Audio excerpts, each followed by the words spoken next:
Assalamualaikum warahmatullahi wabarakatuh. Alhamdulillahilladzi bini'matihi tatimmus shalihat. Wassalatu wassalamu ala sayyidina Muhammadin wa ala alihi wa sahbihi ajmain, amma ba'du. Hai anak-anakku semua, apa kabar semua? Kita jumpa lagi bersama saya Syarifah Alawiyah, guru PAI SMK Negeri 1 Bojonggede, dalam video pembelajaran Pendidikan Agama Islam dan Budi Pekerti. Di video pembelajaran kali ini, kita akan membahas tentang materi iman kepada kitab-kitab Allah.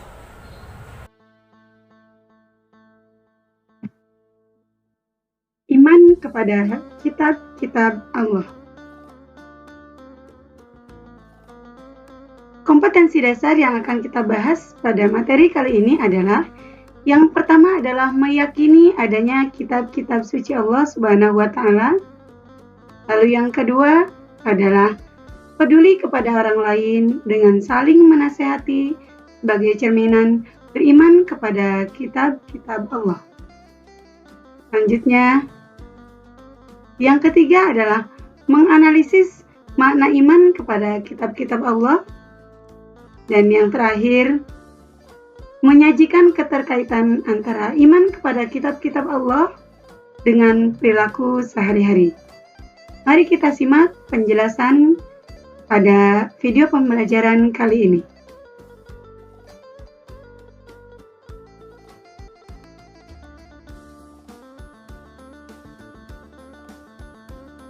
Pokok-pokok materi yang akan kita kaji pada video pembelajaran kali ini ada 7. Yang pertama, kita akan membahas tentang pengertian iman kepada kitab-kitab Allah.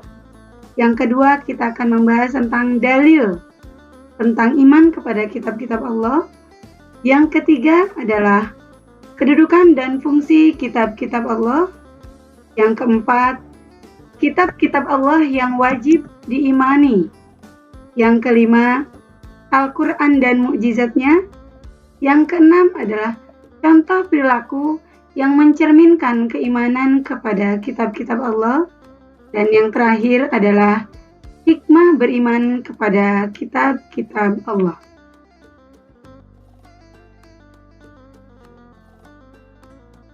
Baiklah, kita akan melanjutkan pembahasan kita tentang iman kepada kitab-kitab Allah. Berikut adalah materi penguatan tentang iman kepada kitab-kitab Allah yang akan kita bahas. Yang pertama, kita akan membahas tentang iman kepada kitab-kitab Allah. Pengertian iman kepada kitab-kitab Allah adalah meyakini dengan sepenuh hati bahwa Allah Subhanahu wa Ta'ala telah menurunkan kitab-kitabnya kepada para rasulnya untuk disampaikan kepada para umatnya dan dijadikan sebagai pedoman hidup, sebagai petunjuk ke jalan yang benar bagi umat manusia. Makna sebenarnya adalah hati kita meyakini dengan segala kepercayaan dan keyakinan kita bahwa Allah Subhanahu wa Ta'ala telah menurunkan kitab-kitabnya kepada para rasul utusannya, dan kitab-kitab itu dijadikan sebagai tuntunan hidup, petunjuk, serta pedoman bagi kehidupan umat manusia. Selanjutnya, kita akan membahas tentang dalil yang menjelaskan tentang iman kepada kitab-kitab Allah. Dalam Al-Quran, surat An-Nisa ayat 136, ini merupakan salah satu dalil yang mewajibkan kita untuk beriman kepada kitab-kitab Allah.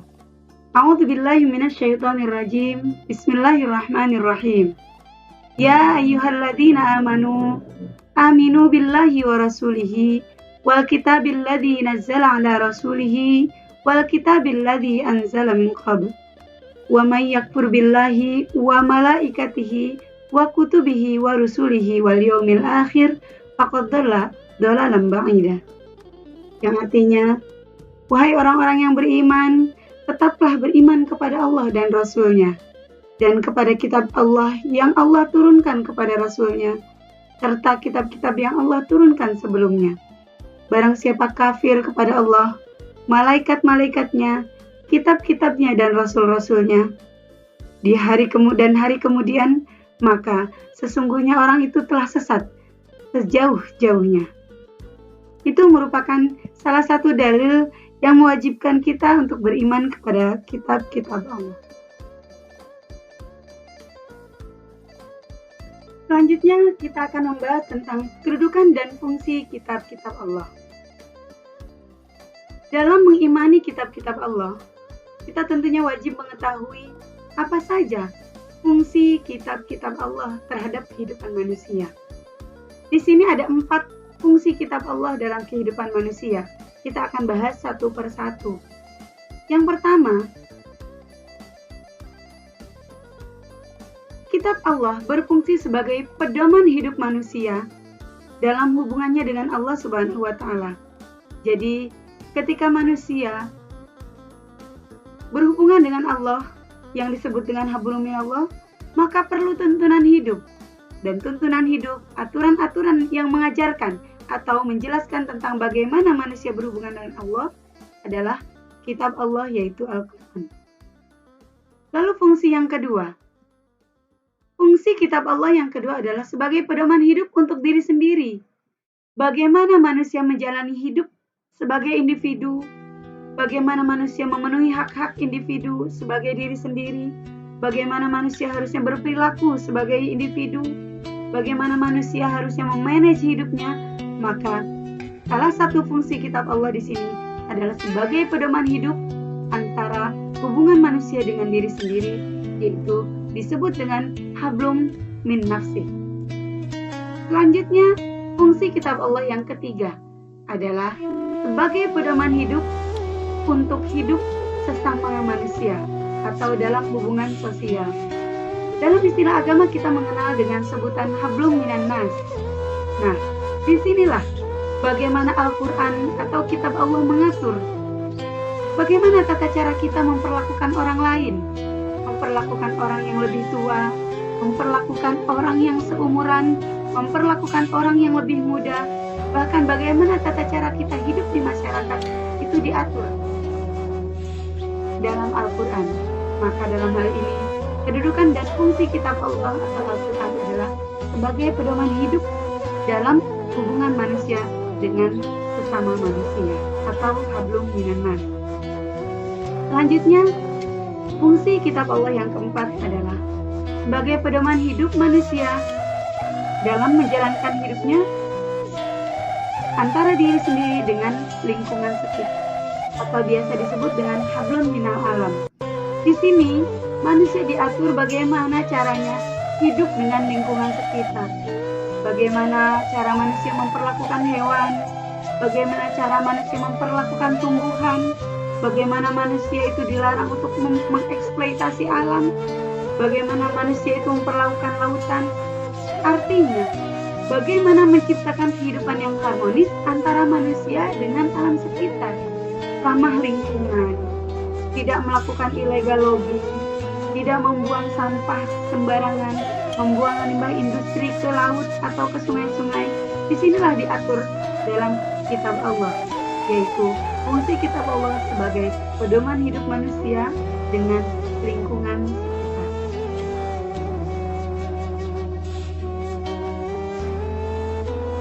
Selanjutnya, kita akan membahas tentang kitab-kitab Allah yang wajib diimani dan diyakini dalam kehidupan kita sebagai seorang yang beragama Islam atau seorang Muslim.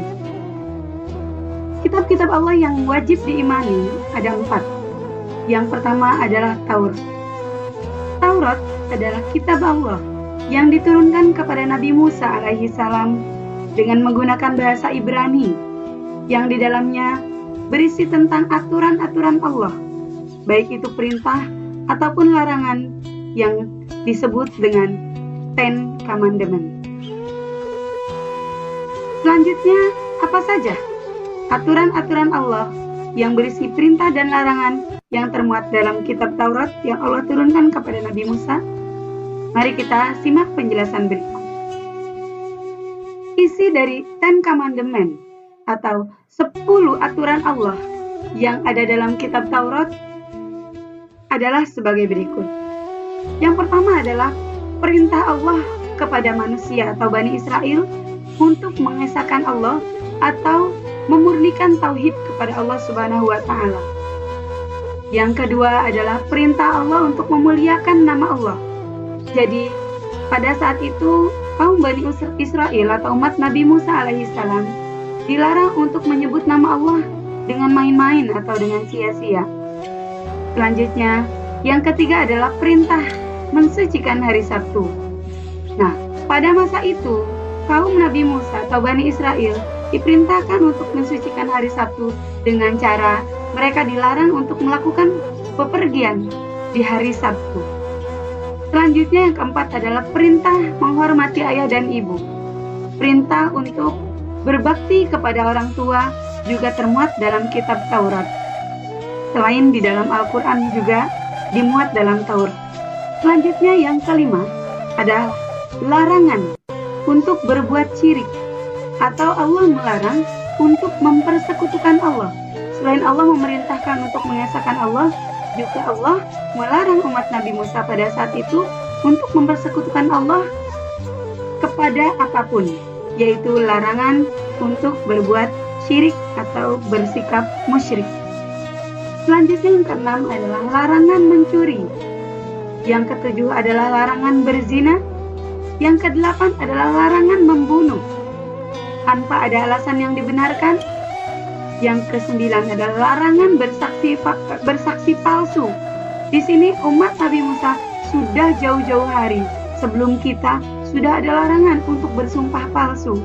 Jadi kita saja umat Islam dilarang bersaksi palsu, dan bahkan umat Nabi Musa sudah dilarang untuk bersaksi palsu seperti di pengadilan.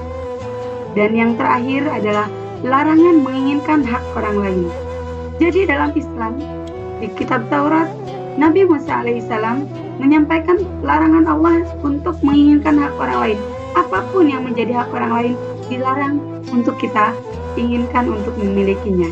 Itulah 10 aturan Allah yang berisi perintah dan larangan yang termuat dalam kitab Taurat, dengan kata lain disebut dengan Ten Commandments.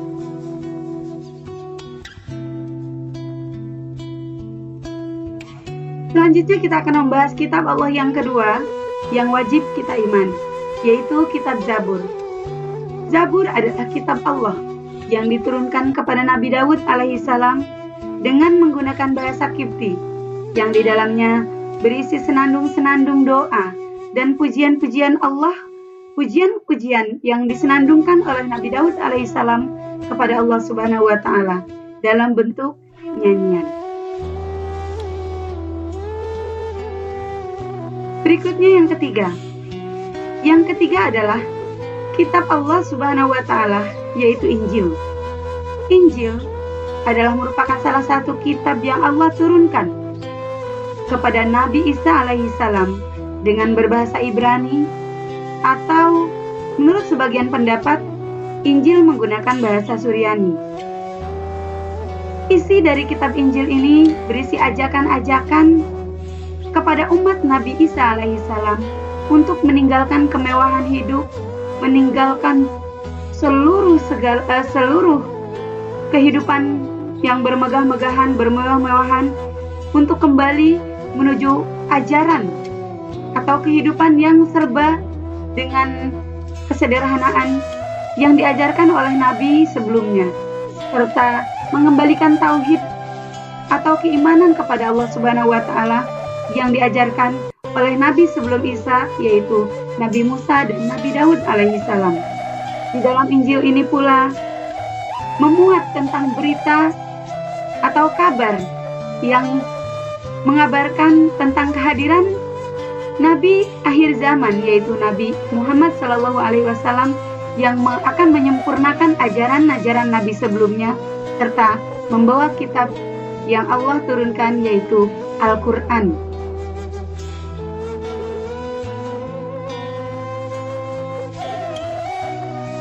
Berikutnya kita akan membahas kitab Allah yang keempat, yang Allah turunkan paling terakhir, yaitu Al-Quran, Al-Karim. Al-Quran adalah kalamullah atau firman Allah yang diturunkan kepada Nabi Muhammad SAW. melalui malaikat Jibril alaihi salam dengan menggunakan bahasa Arab. Di dalamnya berisi surat-surat yang diawali dengan surat Al-Fatihah dan diakhiri dengan surat An-Nas.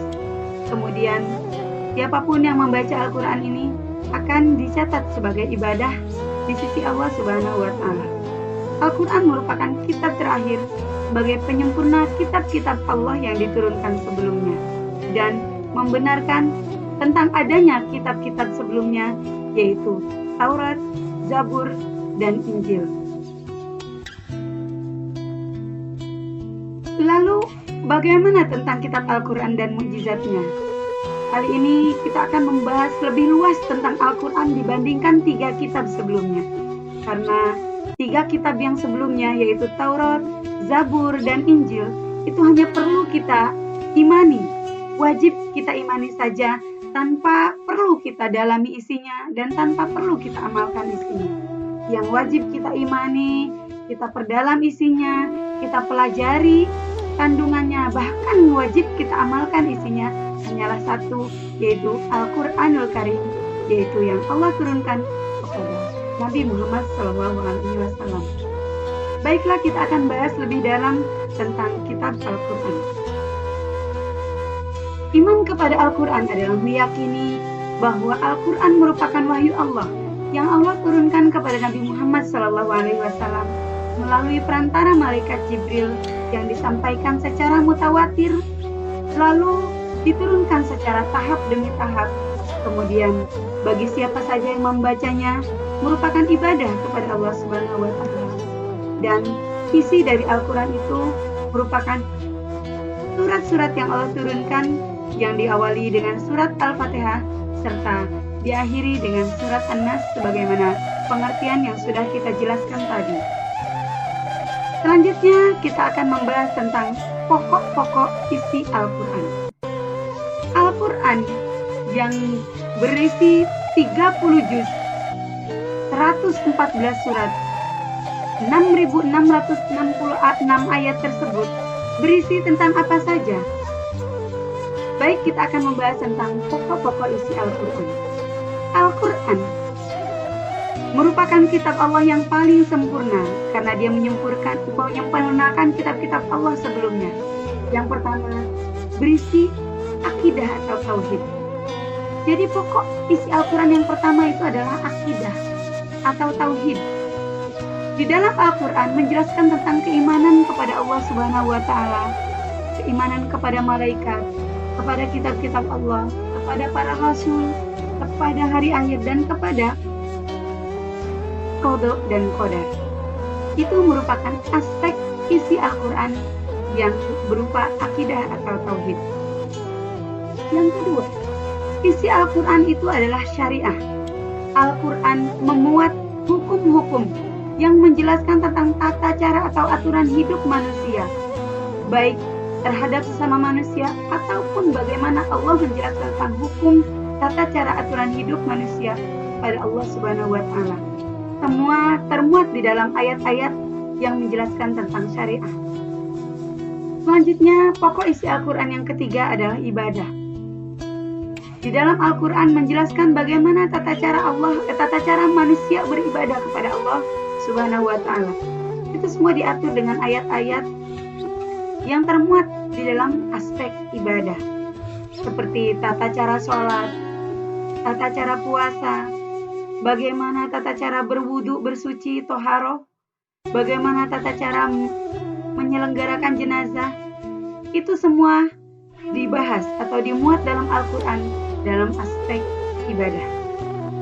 Selanjutnya, pokok isi Al-Quran yang keempat adalah muamalah.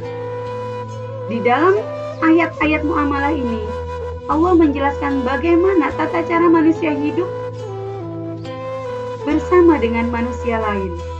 Tata cara manusia untuk bermuamalah, berinteraksi sosial dengan sesama manusia. Di dalamnya memuat tentang ayat-ayat tentang jual beli, transaksi ekonomi, gadai menggadai, pinjam meminjam. Pokok isi Al-Quran yang kelima adalah akhlak. Al-Quran menjelaskan dan mengatur bagaimana seharusnya manusia itu bersikap dan berperilaku sehari-hari.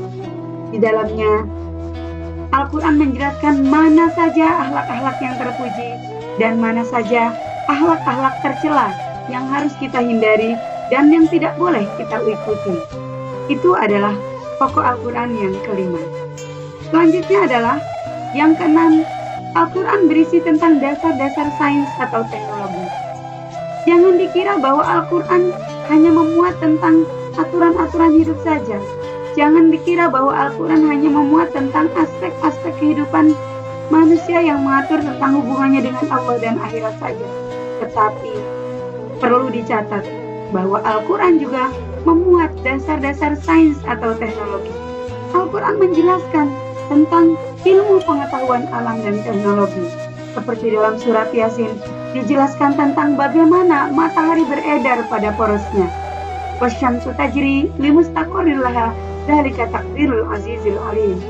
Di ayat ini menjelaskan bahwa matahari beredar pada pusat edarnya. Di dalam ayat lain, dalam surat Al-Mu'min ayat 12-14, bahkan Allah menjelaskan tentang proses tahapan penciptaan manusia.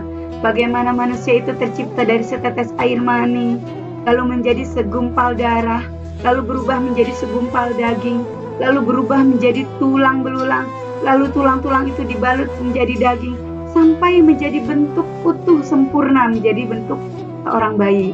Itu semua dijelaskan dalam surat Al-Mu'min ayat 12-14. Bagaimana mungkin manusia dapat mengetahui ilmu pengetahuan dan teknologi tanpa mempelajari Al-Quran? Dasar-dasar sains secara lengkap dijelaskan dalam Al-Quran, baik ilmu biologi, ilmu fisika, ilmu kimia, bahkan ilmu astronomi dan ilmu geologi, semua lengkap dijelaskan dalam Al-Quran. Selanjutnya yang terakhir, pokok isi Al-Quran adalah memuat tentang sejarah atau tarikh. Dalam Al-Quran dijelaskan bagaimana kisah orang-orang terdahulu, baik orang-orang yang diabadikan namanya dalam Al-Quran karena kemuliaannya, kesalehannya yang perlu kita contoh.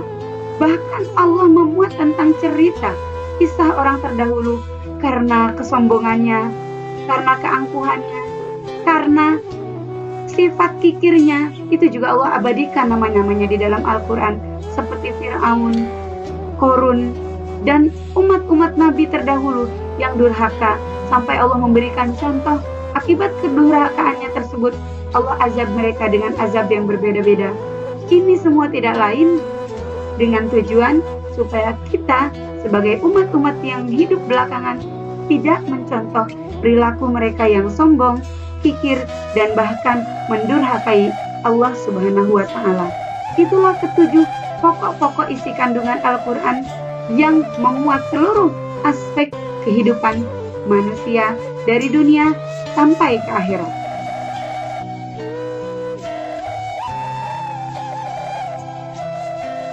Selanjutnya kita akan membahas tentang keistimewaan Al-Quran. Al-Quran yang Allah turunkan paling terakhir dibanding kitab-kitab sebelumnya memiliki banyak sekali keistimewaan dibanding kitab-kitab Allah yang 3 tersebut, yaitu Taurat, Zabur, ataupun Injil. Apa saja keistimewaan Al-Quran dibanding kitab-kitab Allah sebelumnya? Sebenarnya banyak sekali keistimewaan lain, tapi di sini saya hanya akan menjelaskan 5 saja keistimewaan Al-Quran dibanding kitab-kitab Allah sebelumnya. Yang pertama, Al-Quran memiliki keindahan bahasa yang tiada tanding. Al-Quran turun pada saat Nabi Muhammad SAW hidup di kota Mekah, terlahir di kota Mekah, yang notabene pada saat itu sastrawan-sastrawan Arab di kota Mekah sedang banyak sekali menggeluti sastra. Ilmu di bidang kebahasaan sangat digeluti saat itu. Maka untuk menunjukkan kemukjizatan keistimewaannya, Al-Quran Allah turunkan dengan menggunakan keindahan bahasa yang tiada tanding. Bahkan sudah beberapa sastrawan Arab yang mencoba membuat satu saja surat menyerupai Al-Quran, tidak ada yang mampu menyerupai keindahan bahasa yang ada dalam Al-Quran. Itulah keistimewaan Al-Quran yang pertama dilihat dari segi bahasanya.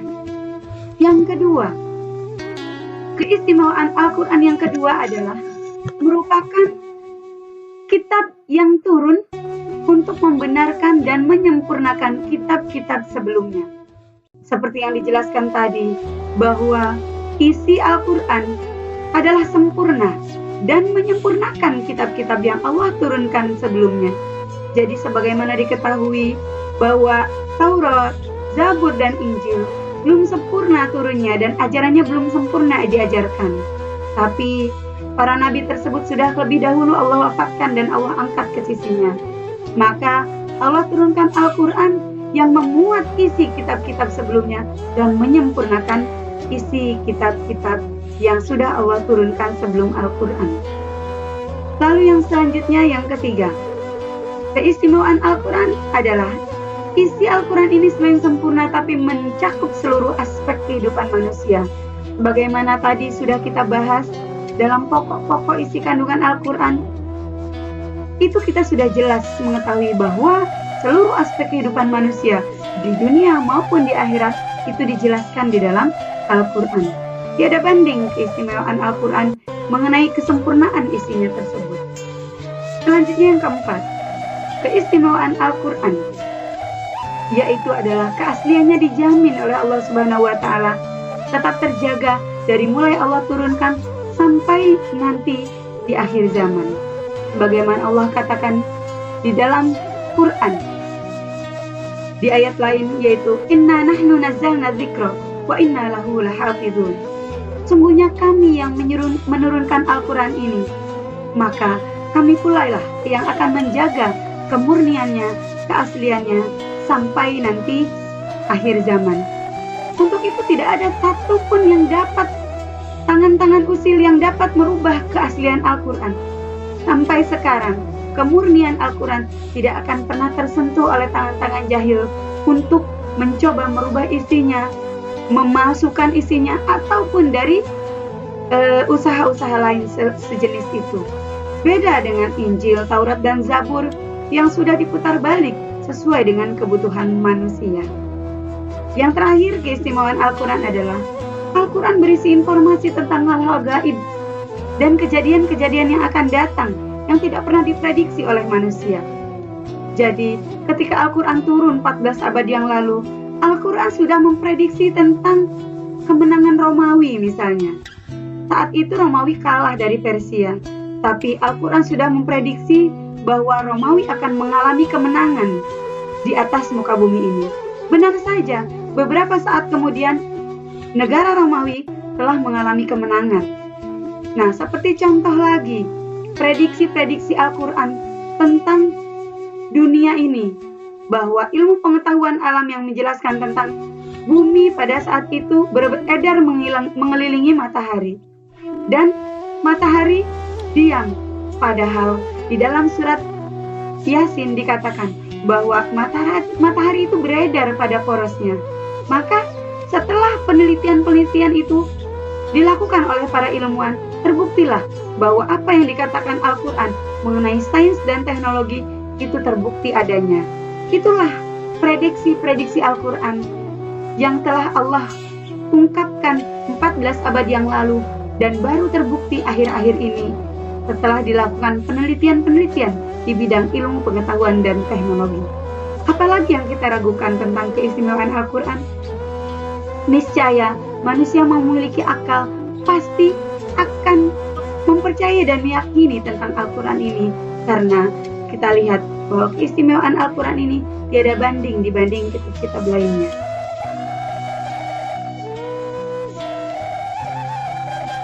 Lalu bagaimana cara kita untuk selalu mencintai Al-Quran, lalu menanamkan dalam diri kita untuk tumbuh kecintaan kita terhadap Al-Quran?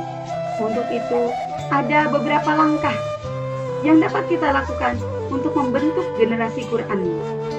Apa saja langkah-langkah yang bisa kita lakukan supaya terbentuk generasi Qurani dan hati kita tetap muncul kecintaan kita terhadap Al-Quran?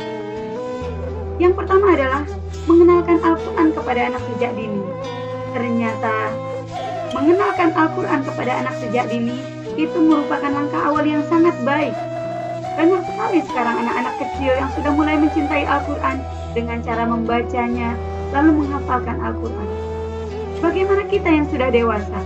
Apakah kita tidak merasa iri kepada anak-anak kecil yang sudah mampu menghafalkan sekian juz dari Al-Quran?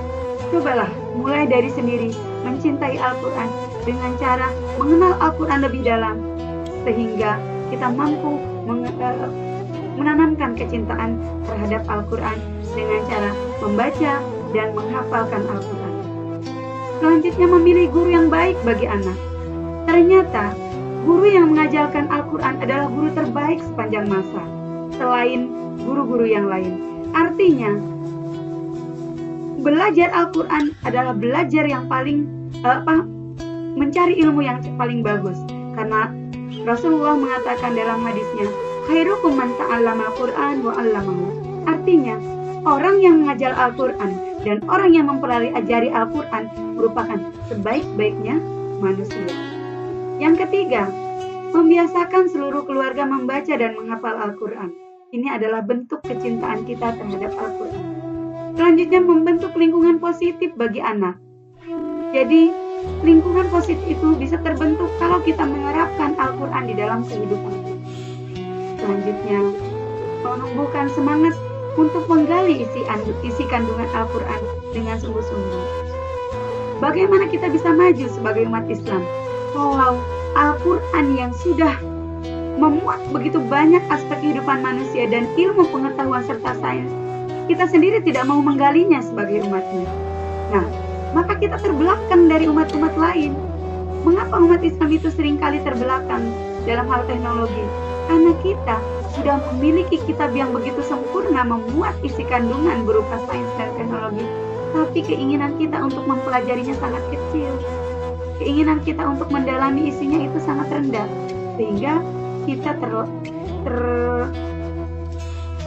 dibanding umat-umat lain. Makanya mulai sekarang ayo kita giat dalam mempelajari dan mendalami isi Al-Quran, supaya kita tetap menjadi umat yang terdepan dan memiliki pengetahuan dan teknologi yang tinggi, sejajar bahkan melebihi umat-umat lainnya.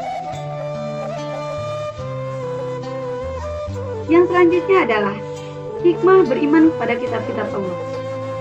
Apa hikmah yang dapat kita raih kalau kita beriman kepada kitab-kitab Allah? Berikut ini penjelasannya. Ketika kita mengimani kitab-kitab Allah, kita akan dapat berbuat sesuai dengan tuntunan Allah Subhanahu wa Ta'ala yang termuat dalam kitabnya. Sehingga apapun yang kita lakukan, perbuatan apapun yang kita lakukan itu akan sesuai dengan tuntunan kitab Allah.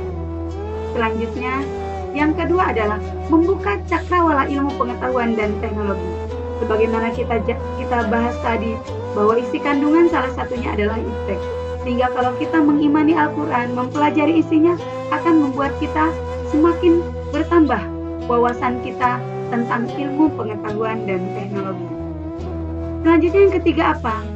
Kita tidak akan terjerumus kepada perbuatan maksiat. Karena apa? Al-Quran mengajarkan kita untuk selalu berbuat baik, untuk menjauhi maksiat. Sehingga kalau kita beriman kepada Al-Quran, kita akan mengamalkan isi Al-Quran. Salah satunya adalah menghindari perbuatan maksiat. Selanjutnya yang keempat adalah menjadikan kitab Allah sebagai rujukan dalam undang-undang. Jadi, ketika kita menjadikan kitab Allah sebagai rujukan dalam memuat hukum, maka niscaya hukum-hukum yang diterapkan di Indonesia ini akan menjadi hukum yang baik, yang islami, yang tidak bertentangan dengan hukum-hukum Allah. Lalu yang terakhir, yang kelima adalah menjadikan kita selamat dunia akhirat. Kalau kita beriman kepada kitab Allah dan berpegang teguh terhadap pedoman hidup, maka kehidupan kita baik di dunia dan di akhirat akan menjadi selamat dan tidak akan pernah tersesat dan menjadi orang yang celaka. Itulah hikmah dari beriman kepada kitab Allah.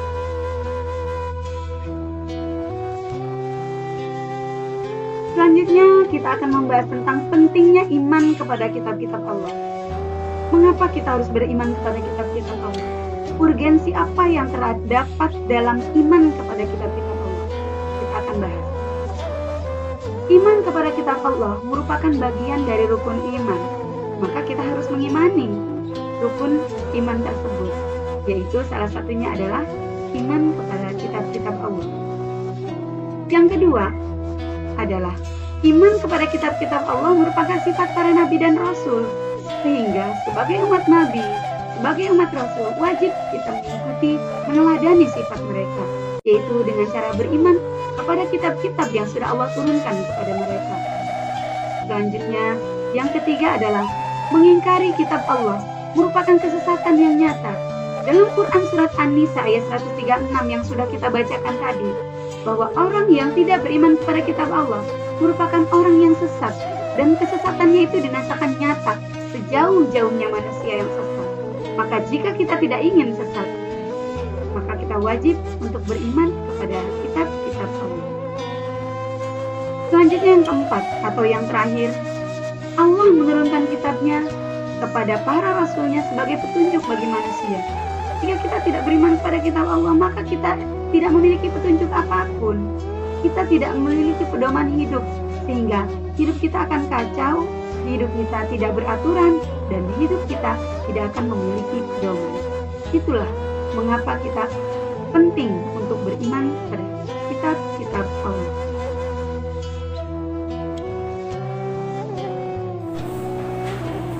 Demikianlah tadi video pembelajaran kita kali ini yang membahas tentang iman kepada kitab-kitab Allah. Semoga bermanfaat. Selamat belajar, tetap semangat, salam sehat. Wassalamualaikum warahmatullahi wabarakatuh.